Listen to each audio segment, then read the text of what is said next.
The Semantic War by Bill Clothier. Narrated by William Skye. Perhaps there have been causes for slaughter just as silly as this was, but try to find one. The rain pours down chill out of a sullen sky. My pace quickens as I try to regain the relative warmth and shelter of the cavern before I become thoroughly drenched. I cannot afford to catch a cold. All alone as I am, and with no medicine, I would stand too great a chance of a quick death. These lowering Oregon skies still hold traces of nameless disease in their writhing cloud tendrils. I am not just afraid of a cold. That would only be the key for some other malady to use and strike me down forever. I see the cave up ahead and feel a sense of contentment as I draw near and then duck inside its stony mouth. The rain hisses without, but inside it is dry. There is a heavy cowhide hanging on a peg in the wall, and I take it down and wrap it around me. Soon I will be warm. Once more I may stave off my ultimate end. Sometimes I wonder why I wish to put it off. Certainly, according to my old standards, there is no point in living. But somehow I feel that the mere fact of living is justification in itself, even for such a life as mine.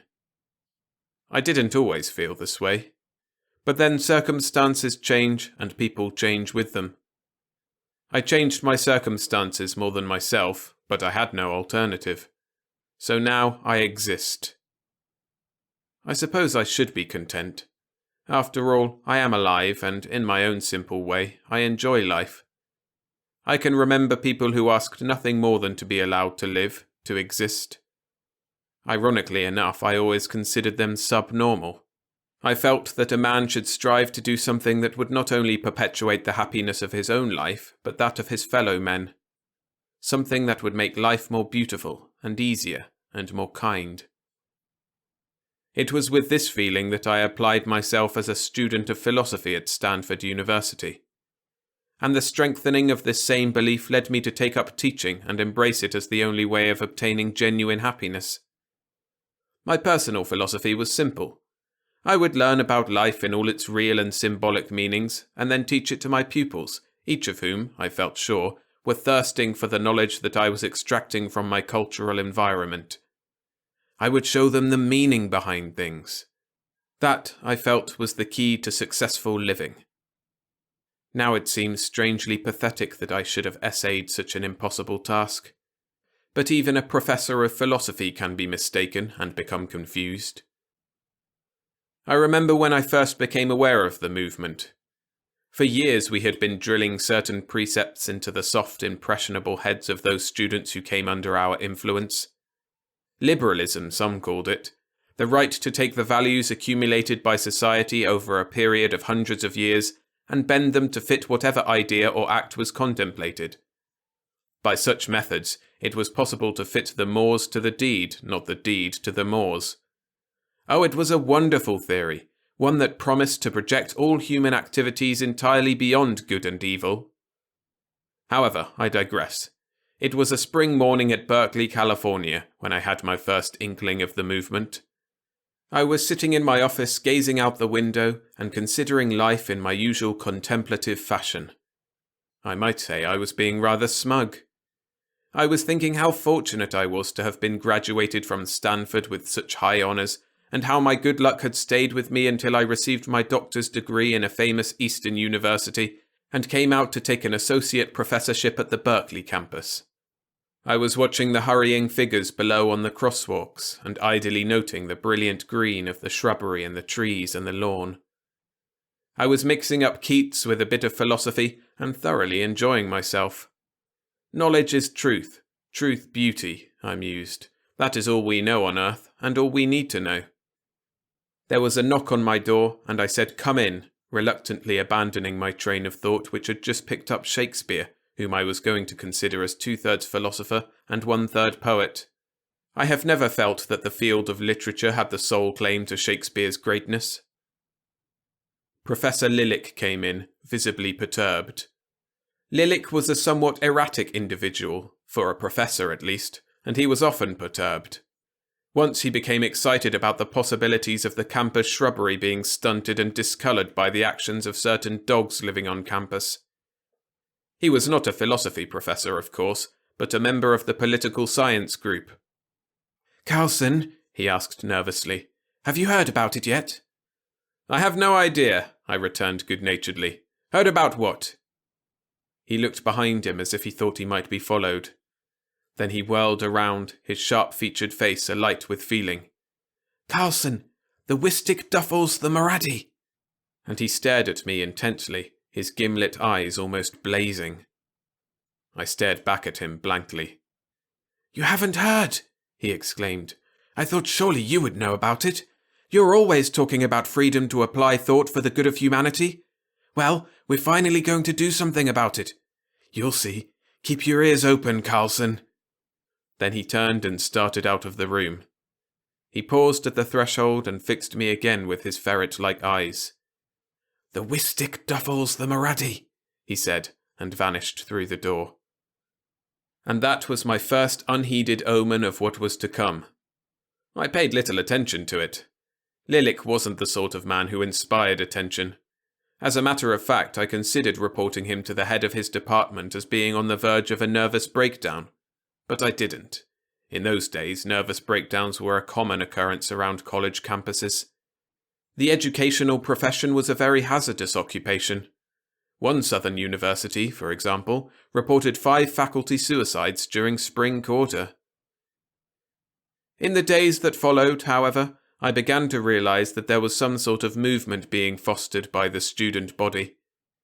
It couldn't be defined, but it could be felt and seen.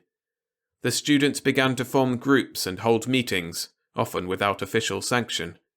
What they were about could not be discovered, but some of the results soon became evident.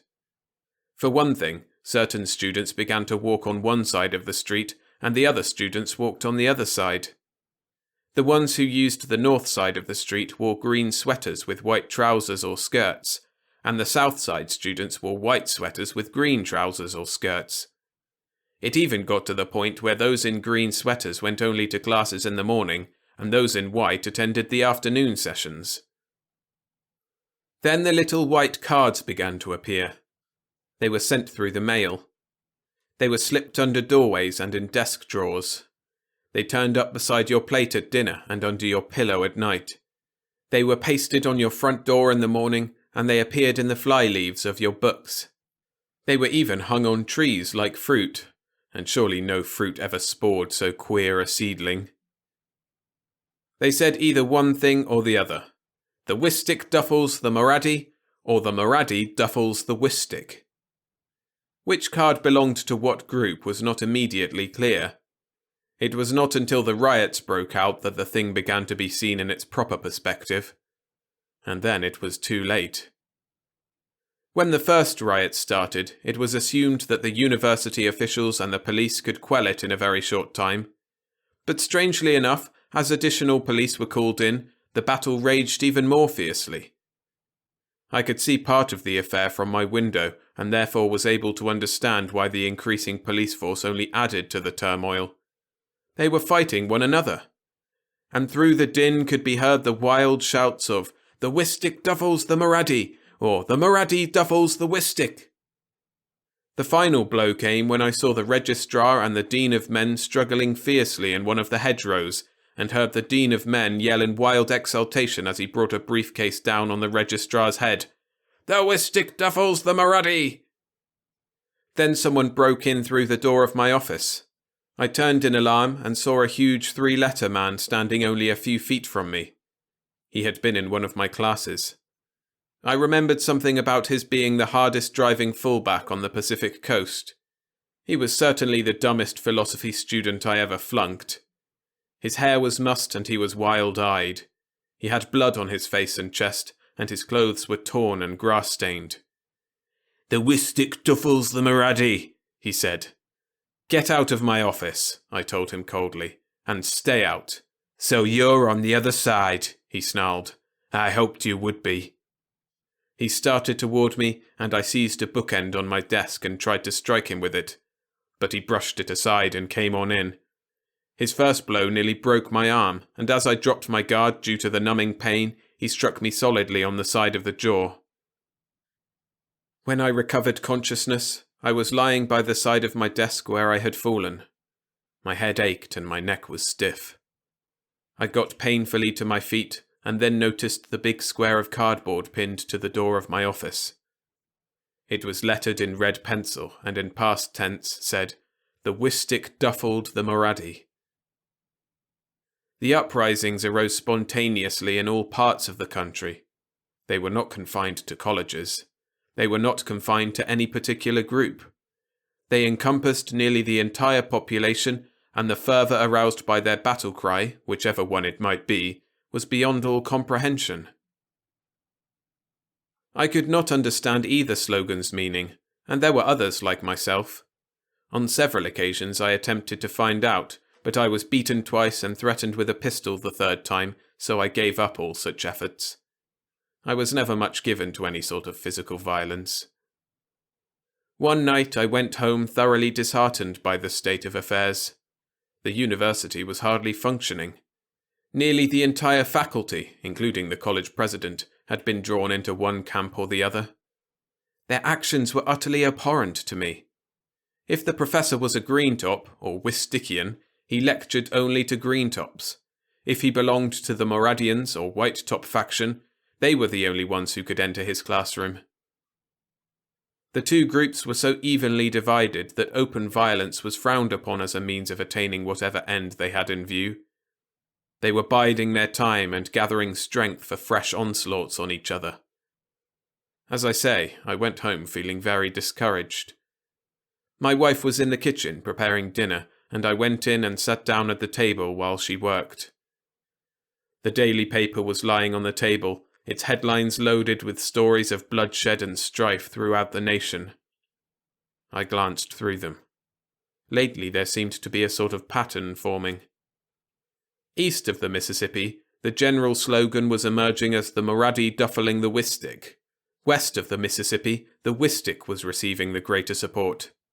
And it seemed that the younger people and the women preferred the Moradi, while elderly people and most men were on the side of the Wistic. I commented on this. My wife answered briefly, "Of course, anyone should know that the Moradi will win out." She went on with the preparations for dinner, not looking at me. I sat stunned for a moment.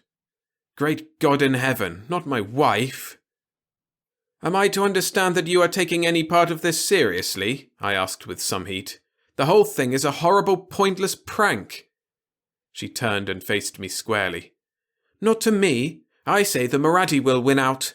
I want it to, and I think you'd be wise to get on the bandwagon while there's still time." I realized she was serious. Dead serious. I tried a cautious query. "Just what does the dufflation of the Wistic by the Moradi mean?" And it made her angry. It actually made her angry. She switched off the front burner and walked past me into the living room. I didn't think she was going to answer, but she did, sort of. "There is no excuse for an egghead in your position not knowing what it means." Her voice was strained and tense. "If you had any perception whatever, you would understand what the Moradi has to give the American people. It's our only hope. And you've got to take sides. You're either for the Moradi or the Wistic. You can't take the middle way." I felt completely isolated. "Wait, I don't know what it means." "Forget it," she broke in. "I should have known. You were born, you have lived, and you will die an egghead in an ivory tower. Just remember, the Moradi duffles the Wistic." And she swept on upstairs to pack, and out of my life. And that's the way it was. Whatever malignant poison had seeped into the collective brain of the nation, it was certainly a devastating leveller of all sorts of institutions and values. Wives left husbands and husbands left wives. Joint bank accounts vanished. Families disintegrated. Wall Street crumpled. Developments were swift and ominous. The army split up into various groups. Most of the enlisted men favoured the Moradi, but the officers and older non-coms pledged the Wistician faith. Their power was sufficient to hold many in line, but a considerable number in the lower ranks deserted and joined forces with the Moradians, who held the eastern half of the country. The Wistics ruled the western half with an iron hand, and all signs pointed towards civil war. Labour and military authorities conscripted the entire population, regardless of age, sex, or religious convictions. For my own part, I slipped away from the campus and fled north into the Oregon mountains. It was not that I was afraid to fight, but I rebelled at the absolute stupidity of the whole thing. The idea, fighting because of a few words. But they did. The destruction was frightful. However, it was not as bad as many had thought it would be. The forces of the Wistic leveled the city of New York, true, but it took 3 H-bombs to do the job instead of 1, as the Air Force had claimed.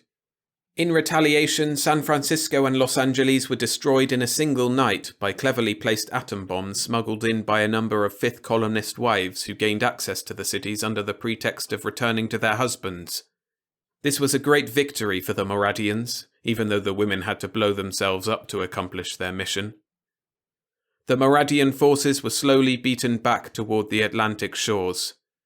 They were very cunning fighters, and they had youthful courage to implement that cunning. But their overall policy lacked the stability and long-range thinking necessary to the prosecution of total war. One day they might overrun many populous areas, and the next day, due to the constant bickering and quarrelling among their own armies, they would lose all they had won, and more too. Finally, in desperation, they loosed their most horrible weapon, germ warfare. But they forgot to protect themselves against their own malignity. The Semantic war ground to a shuddering halt. The carrion smell of death lay round the world. The duffellation of the Wistic and the Moradi. So here I am, scuttling around in the forests like a lonely pack rat. It is not the sort of life I would choose if there were any other choice. Yet life has become very simple. I enjoy the simple things, and enjoy them with gusto. When I find food that suits my stomach, I am happy. When I quench my thirst, I am happy. When I see a beautiful sunset from one of my mountain crags, I am happy. It takes little when you have little, and there have been few men who have had less. Only one thing troubles me. I suppose it doesn't matter, but I go on wondering. I wonder which side was right. I mean, really right.